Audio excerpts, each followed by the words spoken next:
Topic है हमारा order of reaction से ही कनेक्टेड है। जो पिछली वीडियो थी हमारी वो जीरो ऑर्डर ऑफ रिएक्शन थी और आज जो हम करेंगे फर्स्ट ऑर्डर ऑफ रिएक्शन करेंगे।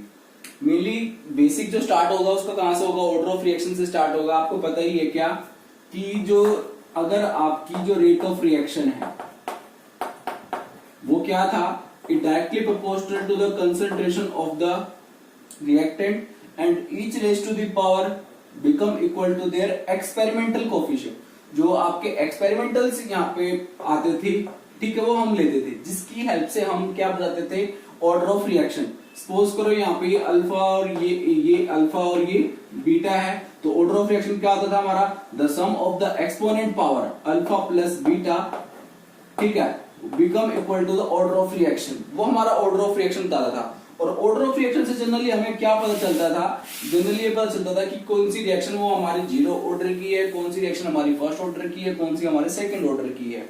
जनरली ये चीज हमें पता चलती थी। क्लियर है। इसके बाद हमने एक बात करी थी कि भाई जीरो ऑर्डर रिएक्शन क्या होगा। तो मैंने आपको बताया था जिसका अगर हमारी जो रेट ऑफ रिएक्शन है, ठीक है, रेट ऑफ रिएक्शन है, ये होती रेट ऑफ रिएक्शन, ठीक है। अगर यहाँ पे जीरो लिखा हुआ है तो इसका मतलब जो इसका ऑर्डर ऑफ रिएक्शन आएगा वो क्या आएगा, जीरो आएगा। तो इसका मीनिंग क्या रिप्रेजेंट करता है कि जो रेट ऑफ रिएक्शन है is independent on the initial concentration of the reactant. वो डिपेंड नहीं कर रही कौन, हमारी रेट ऑफ रिएक्शन। तो वो रिएक्शन कैसी होगी, हमारी जीरो ऑर्डर होगी। अगर हम बात करें किसकी, फर्स्ट ऑर्डर की बात करें, तो फर्स्ट ऑर्डर के अकॉर्डिंग क्या होगा, फर्स्ट ऑर्डर के अकॉर्डिंग क्या होगा, आपको पता है अगर कोई रिएक्शन आपकी ए से बी प्रोडक्ट बना रही है तो फर्स्ट ऑर्डर के अकॉर्डिंग जो रेट ऑफ रिएक्शन है, रेट ऑफ रिएक्शन है वो क्या डिपेंड करेगी, इसकी कंसंट्रेशन पे डिपेंड करेगी, यही 1 है। जब आपको पता है रेट ऑफ रिएक्शन को आप किस फॉर्म में लिखते हो, माइनस DA/dt, इस फॉर्म में लिखते हो, ठीक है। और प्रपोज हटाने के लिए आप क्या लगाते हो, K लगाते हो, इस तरह से यूज करते हो। अगर आप इसको रीअरेंज करो तो रीअरेंज करने पर आप इसको ऐसे लिखोगे, ADA में ये A नीचे आ जाएगा और ये इक्वल टू क्या हो जाएगा, KDT हो जाएगा। इतना तो आपको समझ में आ गया होगा आई थिंक। इसके बाद हम क्या करते हैं, taking integration on both side. अब हम क्या करेंगे, इंटीग्रेशन जो है वो हम बोथ साइड करेंगे, taking integration both side, okay. इसके बाद जब आप इसका इंटीग्रेशन करते हो माइनस DA/A का, ये आपको कुछ फॉर्मूले हैं इंटीग्रेशन के, वो आपको पता होने चाहिए। इधर भी आपने इंटीग्रेशन और इधर भी आपने इंटीग्रेशन, जब आप इसका इंटीग्रेशन करते हो तो यहाँ था minus logarithm of A, ln natural logarithm of A, और जब आप इसका इंटीग्रेशन करोगे तो क्या आएगा, KT और ये प्लस C। इतना समझ में आ गया होगा। फिर हम क्या करते हैं, ये हमारी अभी सपोज करो चलो एक इक्वेशन बन गई है। इसके बाद क्या हुआ कि मैंने क्या किया, जब at a time t zero, time zero था, तो जो हमारी कंसंट्रेशन होती है ये A, जिसको हम आफ्टर टाइम t बोलते हैं, तो ये भी ये किसके इक्विवेलेंट होगा, ये A नोट के इक्विवेलेंट होगा, क्योंकि at a time t zero तो हमारी जो कंसंट्रेशन है किसके इक्विवेलेंट है, इनिशियल कंसंट्रेशन के इक्विवेलेंट है। तो ये जो वैल्यू है t की वैल्यू जीरो और A की वैल्यू जीरो, ये वाली वैल्यू इसे पुट करोगा तो क्या आएगा, माइनस ln A नोट हो जाएगा। और जब आप KT की वैल्यू जीरो पुट करोगे तो सिर्फ क्या रह जाएगा, C रह जाएगा। यानी अब आपके पास एक तरह से इस C की वैल्यू आ चुकी है। यानी अब आप ये वाली C की वैल्यू आप इस फर्स्ट इक्वेशन में पुट करो। इतना समझ में आ गया होगा जहां तक है मुझे उम्मीद है आपसे।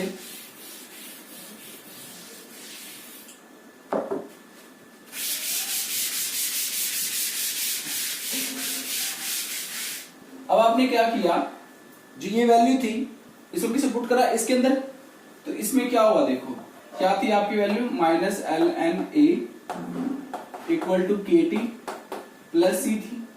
आपकी C की वैल्यू क्या आई है, माइनस ln A नोट आई है इक्वल टू KT, क्या आई है, माइनस ln A नोट। ये वाली आपने यहां पे पुट कर दी, कोई प्रॉब्लम नो। अब आपने क्या किया, इसके बाद जो KT है ये वाली इक्वेशन है, इसको उधर ले गए, ठीक है, और KT को हम ले आए इस तरफ, ठीक है, या आप इसको उधार इधर ले आओ, एक ही बात है। जस्ट अ मिनट, एक वैल्यू आपने क्या पुट करी, ठीक है। तो अब आपके यहाँ पे क्या ये आ जाएगा, ये बन जाएगा KT इक्वलेंट में क्या हो जाएगा, ये L N A naught minus L N A बन गया है। ये मैं इसको उठाकर ये इधर ले गया, तो ये माइनस का एल पॉजिटिव बन गया। इसके बाद ओके अब हम इसको कैसे लिख सकते हैं, इसको ऐसे भी लिख सकते हैं के टी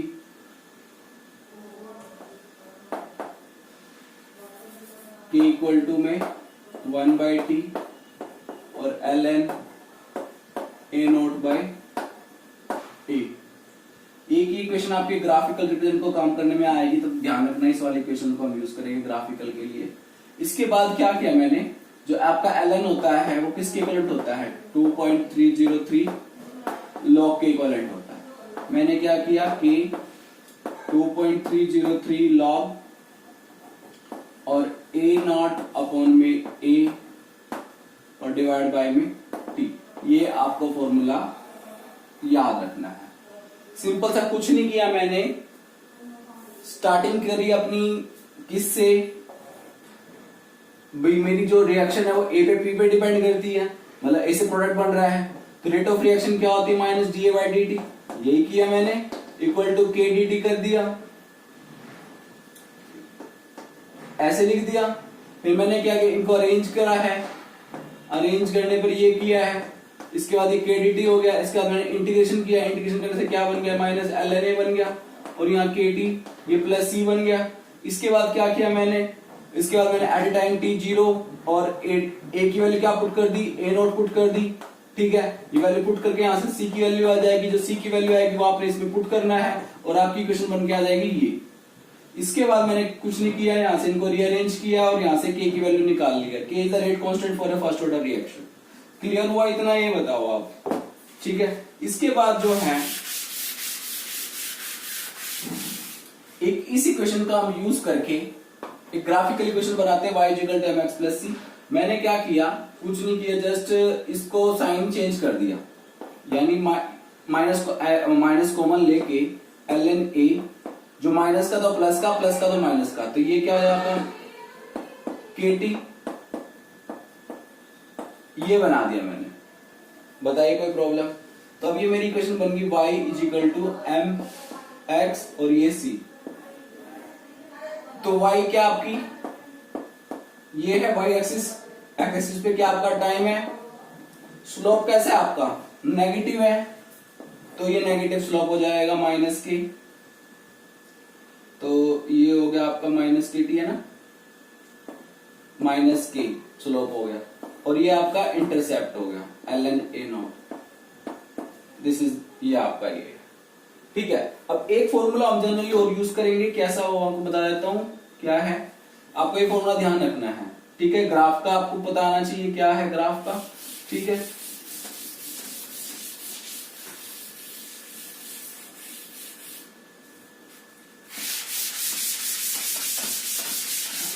देखो अभी मैंने आपको फॉर्मूला बताया, क्या बताया आपका फॉर्मूला, यही बताया ना, बताइए क्या याद हुआ नहीं हुआ, k इज इक्वल टू में 2.303 divide bye T log A not upon में ए। अब मुझे बताइए यहाँ पे ए नॉट क्या है, ए नॉट क्या है, इनिशियल कंसंट्रेशन है, और ए क्या है, after time T, after time T, यानी जैसे 10 मिनट के बाद जो बच गया आपका रिएक्टेंट, ठीक है, वो यहाँ पे लगाना है। टी आपका पता ही है, टाइम जितना दे रखा है वो होगा, तो यहां से एक फॉर्मूला हम और याद करेंगे, k is equal to 2.303 divide by में टी लॉग a अपॉन में a माइनस एक्स। ये सेम वही है, a का मतलब है यहाँ पे इनिशियल कंसंट्रेशन है, और a माइनस एक्स किसको रिप्रेजेंट करेगा, आपका आफ्टर टाइम टी। अब यहाँ पे x क्या है, x क्या है, amount of reactant which is मतलब कंज्यूम हो चुका है। x क्या है आपका, amount of reactant part, amount of reactant part which is consumed, reactant part which is consumed, जो आपका खत्म हो चुका है, consume। और a माइनस एक्स क्या हो गया कि भाई जितना रह गया रिमेनिंग, अब रिमेनिंग जितना उसके अंदर रह चुका है, रिमेनिंग पार्ट, ठीक है, आफ्टर टाइम t, मतलब 10 मिनट बाद, 20 मिनट बाद जितना भी रह गया है वो हमने यहाँ लिखना होता है। आपको समझ में आया या नहीं पता? तो आपको एक फॉर्मूला याद हो गया हो, k = 2.303 log a अपॉन में a माइनस एक्स। ठीक है, आप a नॉट बाई a भी यूज कर सकते हो, ठीक है, या फिर a अपॉन में a माइनस एक्स, दोनों को ऐसे यूज कर सकते हो। ठीक है, और उसके लिए आपको लॉग टेबल आनी चाहिए। लॉग टेबल मैंने आपको करा दिया है, आप मेरी वीडियो लिस्ट में जाके आप देख सकते हो कि लॉग को हम कैसे निकालें विदाउट टेबल भी आप निकाल सकते हो, वो सही सिखाया हुआ मैंने। और विद टेबल से कैसे देखते हैं, एंटी लॉग दोनों चीज मैंने सिखाई हुई है। ठीक है, इसके बाद हम क्या करते हैं, इसका half life period. Half life period क्या होता है आपको पता ही होना चाहिए, जैसे मैंने जीरो ऑर्डर में बताया था। हाफ लाइफ का मतलब क्या होता है कि half of the reactant is reduce. ठीक है, उसमें कितना, उसको खत्म होने में कितना टाइम लगा, वो उसका हाफ लाइफ पीरियड होता है। अगर मैं डेफिनेशन की बात करूं, क्या होता है, जैसे ये है ए है, ये ए नोट क्या है आपको कोई बताएगा? ए नोट क्या है? This is the original concentration, original जो आपकी एक्चुअल दे रखी है starting concentration. When the original concentration is reduced to half, when the original concentration is reduced to half हो जाती है, ठीक है, तो उसको हम बोलते हैं half life period. When the initial amount is reduced to half of its original concentration is known as the half life period। मतलब उसमें कितना टाइम लगा उसने, how take it reduce to half of its original concentration, तो उसको कितना उसने reduce होने में, अब ये किसके इक्विवेलेंट होता है मेरा, ये A का इक्विवेलेंट है। ठीक है, यानी कि अब अगर मैं कहूं इसकी वैल्यू अगर ये है तो इसका मतलब ये हाफ लाइफ बन गया है। ठीक है, इनिशियल कंसंट्रेशन का हाफ हो जाना। तो आपके पास इक्वेशन क्या थी, k = 2.303 डिवाइड बाय में t log क्या है a नॉट अपॉन में a था, ये आपको याद है? मैंने क्या किया, अब a की value a naught by 2 put करना है और t की वैल्यू कितनी पुट करनी है, यहाँ पे t हाफ, यानी t टाइम हाफ हो जाएगा। तो हमने अगर k = 2.303 डिवाइड बाय में t half log a not upon में a नॉट बाय 2 कर दिया गया। इसके बाद क्या हुआ, मैंने t हाफ निकालना है, t हाफ = 2.303 k log, और यहाँ क्या बचेगा 2। कैसे बचेगा, ये 2 जो है ये ऊपर चला जाएगा और ये कैंसिल हो जाएगा। तो log 2 की वैल्यू अगर आपको पता है तो 0.3010 होती है। जब आप इसकी मल्टीप्लाई करते हो तो t हाफ जो आता है 0.693 डिवाइड बाय में k आता है। अगर आपने एक बात नोटिस की हो, अगर हम हाफ लाइफ की बात करें, ठीक है, हाफ लाइफ की बात करें तो हाफ लाइफ का जो, सॉरी जीरो ऑर्डर की बात करें, जीरो ऑर्डर का हाफ लाइफ पीरियड, क्या आपको याद है जीरो ऑर्डर का हाफ लाइफ पीरियड क्या था फॉर्मूला? नहीं यार, कोई बात नहीं। तो बेटा जी जो के था, आपको जीरो ऑर्डर के लिए अगर हम फॉर्मूले लिखे, 4 फॉर्मूले आपको ध्यान होने चाहिए जीरो ऑर्डर के लिए। क्या था, k = में 1 बाय में t, और क्या था a नॉट माइनस a, ये था। अगर आप इसी का हाफ लाइफ करते हो, ठीक है, तो यहाँ पे आप लिखते हो t हाफ और यहाँ आपको आता है a नॉट बाय में 2k। ठीक है, ये जीरो ऑर्डर के लिए। अगर आप फर्स्ट ऑर्डर की बात करते हो तो फॉर्मूला क्या बनेगा, k = में 2.303 डिवाइड बाय में t log a अपॉन में a नॉट अपॉन में a, या फिर आप कह सकते हो a अपॉन में a माइनस x, कुछ भी लिख सकते हो आप। ठीक है, ये वाला फॉर्मूला भी लिख सकते हो यहाँ पे, ये वाला भी। अगर इसका हाफ लाइफ अभी हमने निकाला था वो क्या आया, 0.693 डिवाइड बाय में k। अभी आप इसको वीडियो को पॉज करो, ये चारों फॉर्मूले आपको लर्न होने चाहिए, तभी आप इसके क्वेश्चंस को फाइंड आउट कर सकते हो। क्लियर है, सोल्व कर सकते हो। अच्छा, अब मैं इसमें समझाना क्या चाह रहा हूँ, कोई भी आपसे पूछ सकता है कि क्या जीरो ऑर्डर का जो हाफ लाइफ पीरियड है वो इनिशियल कंसंट्रेशन पे डिपेंड करता है या नहीं करता। तो आप क्या देखोगे, T half is directly proportional to the A naught. A naught is the initial concentration of the reactant, that means T half जो होता है वो इनिशियल कंसंट्रेशन पे डिपेंड करेगा, जबकि जो फर्स्ट ऑर्डर है उसका जो टी हाफ है is not dependent on the initial concentration of the reactant, वो उस पर डिपेंड नहीं कर रहा। तो ये आपने ध्यान रखना है with the help of formula. Clear. अब बात आती है जनरल हमारा एक किसी भी ऑर्डर ऑफ रिएक्शन का अगर आपको फॉर्मूला निकालना है तो क्या बनेगा फॉर्मूला, देखें वो आपने ध्यान रखना। फॉर्मूला क्या है तो इजी,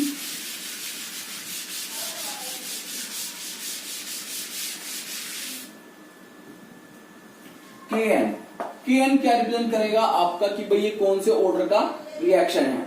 यहाँ पे क्या आता है 1/में Tn-1, क्लियर। इसके बाद में यहाँ पर आप लिखते हो 1/में A⁻n-1 माइनस 1/में A0n-1। ये इसका जनरली फॉर्मूला देखा गया, ठीक है। ये हमारा nth ऑर्डर का है। ये सिर्फ फॉलो किस में नहीं होता एक्सेप्ट किसमें, फर्स्ट ऑर्डर में। बाकी ये 0 order, second order, third order, fourth order आप डायरेक्ट अगर आपको या कोई पेपर में भी आ जाता है कि भाई right the formula of the second order reaction, आपको नहीं पता तो आप इसमें वैल्यू पुट करो। सेकंड ऑर्डर में क्या करोगे आप n की वैल्यू 2 पुट कर दो तो क्या बनेगा Kn 1/में T बन जाएगा और T बनेगा यस, और यहाँ पे कितना आएगा 1/में A माइनस 1/में A0, ये बनेगा आपका सेकंड ऑर्डर का। अगर थर्ड ऑर्डर की बात करेंगे तो उससे एक कम आ जाएगा। थर्ड ऑर्डर में यहाँ पे 2T हो जाएगा, यहाँ पे 2 हो जाएगा, यहाँ पे भी 2 हो जाएगा, क्लियर। फोर्थ ऑर्डर में यहाँ पे 3 उस तरह से हो जाएगा। अब बात करें 0 ऑर्डर का, सर 0 ऑर्डर को ये कैसे सेटिस्फाई करेगा, देखते हैं करके। 0 ऑर्डर में जो आप इसको करोगे, ठीक है, पुट करो 0 ऑर्डर, तो ये क्या बन रहा है आपका 1 माइनस में आ जाएगा। नहीं, अगर आप 0 पुट करोगे तो माइनस T बनेगा, पूरा का पूरा माइनस बन गया, एक ही बात है। ये क्या बनेगा आपका -1 बनेगा, A की पावर -1 बनेगा ना, और ये क्या बनेगा भाई आपका A0 -1 बनेगा। इसको आप जब -1 है तो उसको आप ऐसे लिख सकते हो क्या, ये बताओ पहले। आप इसको ऐसे लिख सकते हो, ये ऊपर चला जाएगा और ये A0 ऐसे चला जाएगा, बताइए, ऐसे लिख सकते हैं ना। अब यहाँ पे माइनस का निशान है तो मैंने सारा सिस्टम पॉजिटिव करने के लिए जो प्लस का माइनस का चेंज कर लिया, तो यहाँ 1/T बन गया, और ये क्या बन जाएगा, ये माइनस का A0 बन जाएगा, और ये आपका ये बन जाएगा। अगर आप इन सबके निशान आगे माइनस लगा दो तो आपको दोबारा से वैल्यू यही आ जाएगी, ठीक है, अगर आप माइनस लगाते हो तो हमारा फॉर्मूला बन गया 0 ऑर्डर का, इसी से बनाया है। तो ये आप जनरली ऑर्डर ऑफ रिएक्शन का ये याद रखोगे कि किसी का भी आप ऑर्डर ऑफ रिएक्शन किस तरह से फाइंड आउट कर सकते हो, बताइए, समझ में आया, डन। अब इसके बाद हम करते हैं इनसे रिलेटेड कुछ न्यूमेरिकल है कि एग्जाम में किस तरह से पूछे जाते हैं और किस तरह से आप उनको सोल्व कर सकते हो। जस्ट मैं आपको उनको मेथड बता दूंगा कि किस तरह से आप उनको सोल्व करोगे, ठीक है।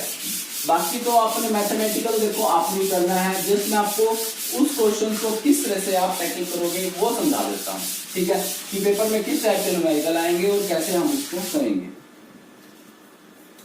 देखो, एक सबसे पहला क्वेश्चन तो यही आ जाता है कि आपको ना रेट कांस्टेंट दे देगा, सपोज करो किसी का भी, ठीक है, रेट कांस्टेंट दे दिया, जैसे इसने दे दिया 2 × 10⁻⁻² पर second. Find out the order of reaction, find out the order of reaction. तो आपको तो मैंने जनरली एक यूनिट निकाल, रेट कांस्टेंट की यूनिट का फॉर्मूला कराया था, क्या कराया था, K = में concentration divide 1 - n divide by में यहाँ पे आपका था टाइम, और कंसंट्रेशन आपको पता है किस में थी, मोल पर लीटर में थी, और टाइम किस में होता, सेकंड में होता था, और यहाँ पे क्या 1 - n है। तो रिस्पेक्टिवली आप क्या करोगे, तो दो केस है तो आप डायरेक्टली पुट करके देखो कि भाई अगर मैं 0 ऑर्डर पुट करके देखूंगा तो क्या बनेगा, यहाँ पे 0 ऑर्डर पड़ी तो मोल पर लीटर पर सेकंड बन जाएगा। अगर आप 1 पुट करोगे तो 1 - 1 0, तो ये 0 पूरा 1 बन जाएगा, और ये कह रहा है पर सेकंड, इसका फर्स्ट ऑर्डर रिएक्शन। एक तरीका तो ये है। दूसरा तरीका क्या है, आपको यहाँ लिखना K की यूनिट लिखो आप पहले, जो K है इसका मतलब आप ये लिखते थे ना, मोल पर लीटर पर सेकंड, ठीक है, और यहाँ पे 1 - n, ठीक है, और आपको जो यहाँ पे वो दे रखी है वो भी लिख दो आप, इस तरह से लिख दिया आपने पर सेकंड। अब आप देखो कि भाई आपकी वैल्यू जो है वो क्या आती है। अब देखो जी, ये पर सेकंड है, ये यहाँ पे क्या है, चलो इसको भी आप ऐसे लिख सकते हो, पर सेकंड लिख सकते हो, क्या लिख सकते हो, पर सेकंड लिख सकते हो, इस तरह से। क्लियर? अब क्या हुआ, मैंने क्या किया, इसको इससे कैंसिल कर दिया। इसका मतलब है कि भाई अब ये यहाँ पे क्या बचा आपका, 1 बच रहा है। ठीक है, अब यहाँ पे 1 कब आ सकता है, यहाँ पे 1 कब आ सकता है, मोल पर लीटर। ठीक है, 1 माइनस एन है, हमने निकाल लिया एन की वैल्यू, तो इसका मतलब ये कुछ ना कुछ तो होगा। तो यहाँ पे अगर आप एन की वैल्यू पुट करोगे, 1 माइनस एन इक्वल टू 1 है। ठीक है, तो यहां से आप n की वैल्यू क्या पुट करोगे, यहां से ये उधर चला जाएगा, ये इधर आगे जाएगा, तो 1 माइनस 1 इस तरह से 0 आ रहा है। तो ओके, आपको समझाता हूँ मैं इस तरह का किस तरह के क्वेश्चन कर रहे हैं। जनरली ऐसे देखो तो बड़ा टिपिकल सा ही होता है। आप तो दूसरा मेथड कर सकते हो, डायरेक्ट वैल्यू पुट करके निकालो, तो वो ज्यादा इजी रहेगा। ठीक है, आप डायरेक्ट वैल्यू पुट कर सकते हो, या अगर देखो सेकंड ऑर्डर का होता फिर तो वो हो जाता है इस तरह सोल्व। ठीक है, फर्स्ट ऑर्डर में थोड़ी सी प्रॉब्लम आई है, मैथमेटिकल है, बाकी आप कर सकते हो, मैं तरीका बता रहा हूँ। जस्ट आपने के की वैल्यू पुट करनी है। के की वैल्यू जनरल आप क्या लिखते हो, मोल पर लीटर, मोल पर लीटर पर सेकंड लिखते हो। तो जनरली मैं क्या बात कर रहा था कि पेपर में आप तो डायरेक्ट कर सकते हो, भाई आपको मैंने के की वैल्यू बता रखी है, उससे निकाल सकते हो।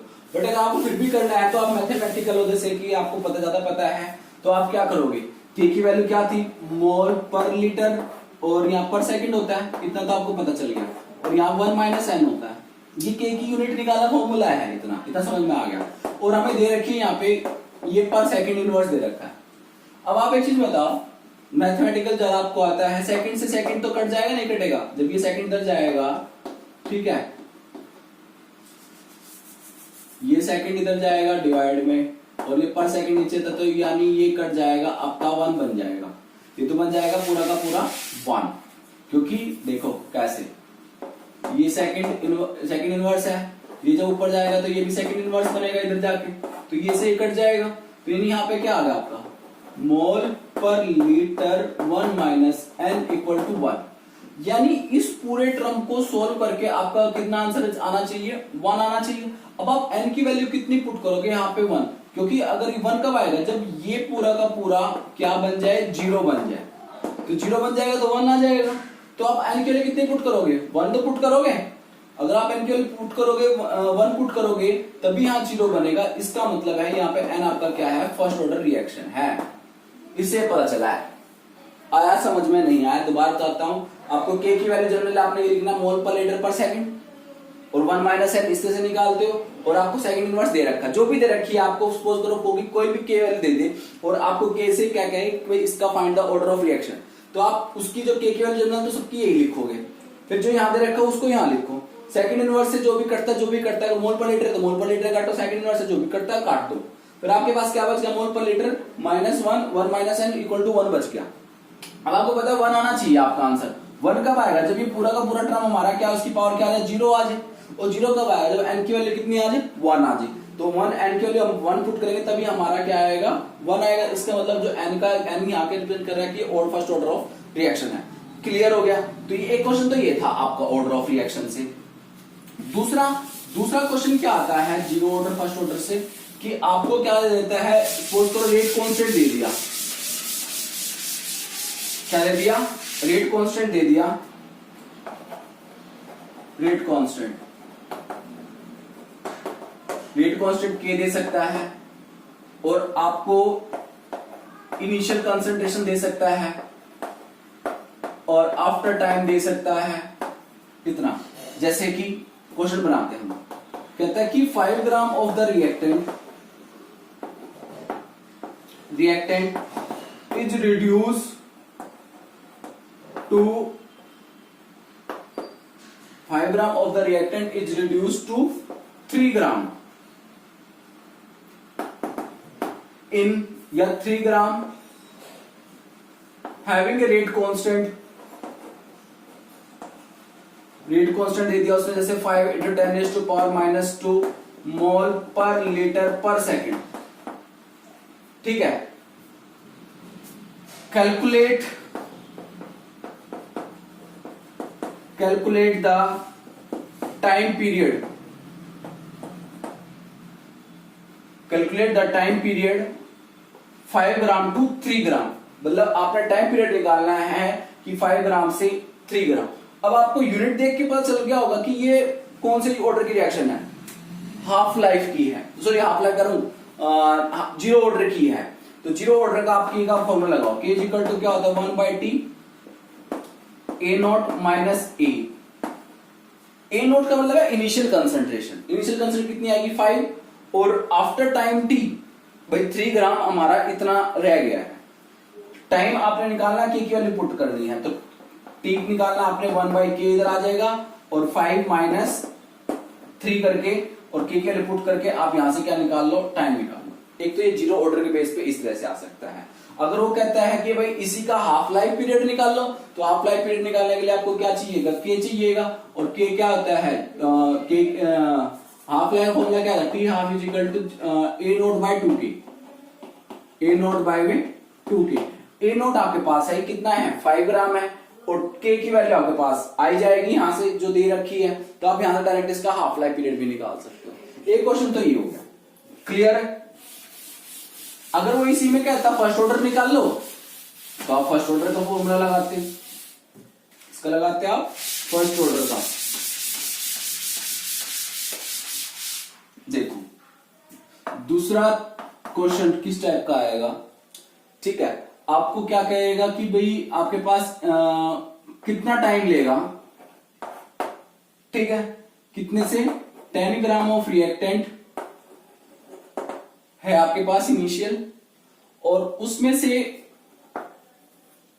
4 ग्राम रिएक्टेंट जो हो गया वो कंज्यूम हो गया, ठीक है, और उसका रेट कांस्टेंट दे रखा आपको, मतलब दे रखा है उसमें 2 × 10⁻⁻² पर सेकेंड। ठीक है, आपको क्या निकालना है, कितना टाइम लेगा। ये 10 ग्राम ऑफ रिएक्टेंट था, 4 ग्राम रिएक्टेंट उसमें कंज्यूम हो गया, मतलब 4 ग्राम रिएक्टेंट आपका रिएक्ट हो गया, ठीक है, के इसका इतना है। तो आपको क्या निकालना है, टाइम निकालना था, फॉर्मूला फर्स्ट यहां से यूनिट देख के पता चल जाएगा, ये फर्स्ट ऑर्डर रिएक्शन है। 2.303 डिवाइड बाय में टी log A अपॉन में A माइनस एक्स। देखो बेटा जी, A क्या है यहाँ पे, इनिशियल अमाउंट है, इनिशियल अमाउंट आपको पता है कितनी है 10 ग्राम है, और A माइनस एक्स का मतलब क्या है, मैंने भाई कितना अमाउंट ऑफ आपका रिएक्टेंट कंज्यूम हो चुका है, कितना हो चुका है 4 ग्राम हो गया ना, रिएक्टेंट कंज्यूम हो गया, तो A माइनस एक्स कितना बच गया 6। तो आप टाइम आपको निकालना है, के की वैल्यू आपको दे रखी है, तो टाइम कैसे निकालोगे, 2.303 डिवाइड बाय में के कितना आपका 2 × 10⁻², ठीक है, लॉग और 10 बाय में 6। इसको आप सोल्व करो और आपका आंसर आ जाएगा, ठीक है। log 10/6, log 10 माइनस log 6 निकाल सकते हो, या इसको आप छोटा कर सकते हो, log 5 माइनस log 3 कर सकते हो, ठीक है, सभी आपको ये मैथमेटिकल है आगे। तो इसके बाद नेक्स्ट क्वेश्चन किस तरह से आएगा, हाँ, अगर वो इसलिए कहता है कि हाफ लाइफ पीरियड निकालो, फिर आप हाफ लाइफ पीरियड निकाल 0.693 डिवाइड बाय के करके, ठीक है, के आपका पास था ही है, ठीक है। अब एक क्वेश्चन है जो काफी उस तरह से आता है, इस तरह से आता है कि 70% जो रिएक्टेंट है,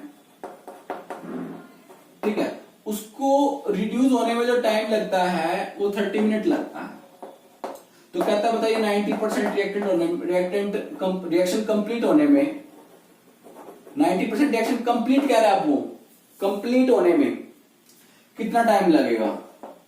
अगर वो कहता है कि भाई 90% रिएक्शन कंप्लीट रह रही है, मतलब अभी हुई नहीं है, वो अभी इतनी रह रही है, फिर हमारा एक्स और बताता हूं, तो 70% ऑफ रिएक्शन को कंप्लीट होने में 30 मिनट लगती है। तो बताइए 90% रिएक्शन को कंप्लीट होने में कितना टाइम लगेगा। आप इसको यूनिटरी मेथड से मत निकालना, उससे नहीं निकलेगा, ठीक है। तो कैसे निकलेगा, देखो 70% रिएक्टेंट कंप्लीट होने में, तो आपके पास ए कितना है 100 क्यों है भाई, सब 70% है, तो 100 का 70% रिएक्ट हुआ ना, तो अब ए माइनस एक्स कितना है बताएंगे कोई, बेटा 70% जो रिएक्टेंट है वो कंज्यूम हो चुका है।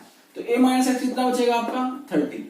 तो यहां से आपके पास a भी आ गया, a माइनस एक्स आ गया, टाइम आ गया, तो यहां से k निकाल लो, टाइम भी आपके पास 30 मिनट।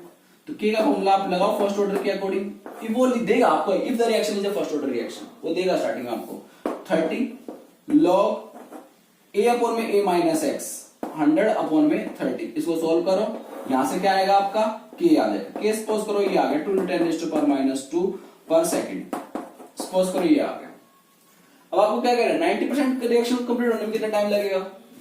अब 90% है तो a कितना तो 100 ही है, अब a माइनस एक्स कितना रह जाएगा आपका, वो 10 रह जाएगा।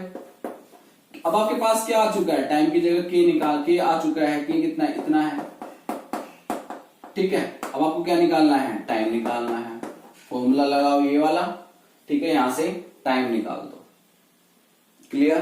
तो इस तरह का क्वेश्चंस ये काफी आते हैं। इसका हाफ लाइफ पीरियड भी निकाल सकते हो आप, डायरेक्ट 0.693 डिवाइड बाय k से निकाल सकते हो, ठीक है। और हाँ, एक एक्सपेरिमेंटल बेस्ड क्वेश्चन आता है, वो कैसे कि भाई आपको 3-4 एक्सपेरिमेंट वैल्यू दे देगा और पूछेगा कि किस टाइप की कौन से ऑर्डर की रिएक्शन है। तो जनरल जहां तक देखा जाता है आपको फर्स्ट ऑर्डर की ही रिएक्शन मिलती है, बट आपको उसको शो करना होता है कि that reaction is a first order और नॉट। अब किस तरह दे देगा आपको, ये 1 2 3 4, और आपको यहाँ पे उनकी क्या दे देगा भाई, इनिशियल रेट दे देगा। जैसे सपोज करो ये आपका 60 था, इनिशियल रेट जैसे 1 × 10 इनिशियल रेट जैसे चलो 6 × 10⁻², और यहाँ पे आफ्टर टाइम t यानी स्टार्टिंग में टाइम था इतना 0, ठीक है। और सेकंड में फिर क्या हुआ 3 होगी, 3 बच गया, चलो इजी करने के लिए 0. यहाँ पे हमने 6 ले लिया, 6 में फिर आफ्टर टाइम t के बाद हमारे पास बच गया 5 4 3, इस तरह से यहाँ पे टाइम लगा लिया हमने 10 20 30, क्योंकि जैसे जैसे टाइम क्या होगा आपका बढ़ता चला जाएगा, जो आपकी रिएक्टेंट है वो क्या करती चलती है, डिक्रीज करते चली जाती है। तो आपको पता ही है, आपको क्या कहा है उसने कि ये बताना है that reaction is a first order और नॉट।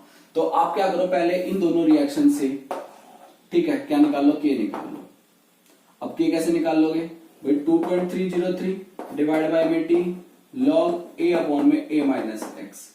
अब यहाँ पे क्या कहता है कि भाई जो आफ्टर टाइम t 10 मिनट्स के बाद इतना रिएक्टेंट रह चुका है, इसका मतलब ये बता रहा है, ठीक है। तो यहाँ पे k 2.303 टाइम कितना लोगे आप 10 log a अपॉन में a माइनस एक्स कितना करोगे आप, वो कितना पुट करोगे 5, और ये कितना पुट करोगे 6। तो यहां से सपोज करो इसका निकल के आया आपका 3 × 10⁻⁵ पर सेकंड, ठीक है। इसका आपने वो निकाला -5 सेकंड। तो अब ऐसे ही क्या करो आप, इसका और इसका निकालो, ठीक है। इनिशियल 6 और आफ्टर 20 मिनट्स के बाद कितना रह गया 4 ग्राम। सपोज करो उसका भी इतना ही अप्रोक्सीमेट आ गया 3 × 10⁻⁵। फिर आप इसका और इसका निकालो, टाइम कितना रखेंगे आप 30 मिनट रखोगे, उसका भी इतना ही आ गया। अगर आपका तीनों का रेट कांस्टेंट अप्रोक्सीमेटली या नियर अबाउट अगर आपका सेम आ रहा है, that mean this reaction show the first order reaction. इस तरह के पेपर में भी आपके क्वेश्चंस आते हैं, तो आप इस तरह के क्वेश्चन अटेम्प्ट कर सकते हो। तो थैंक यू। तो ये हमारा फर्स्ट ऑर्डर था, उसके बाद हम नेक्स्ट देखेंगे क्या करना है, नेक्स्ट टॉपिक जो भी है। तो इसके आज के लिए इतना ही, ओके, थैंक यू, बाय। और वीडियो को सब्सक्राइब और लाइक जरूर करें।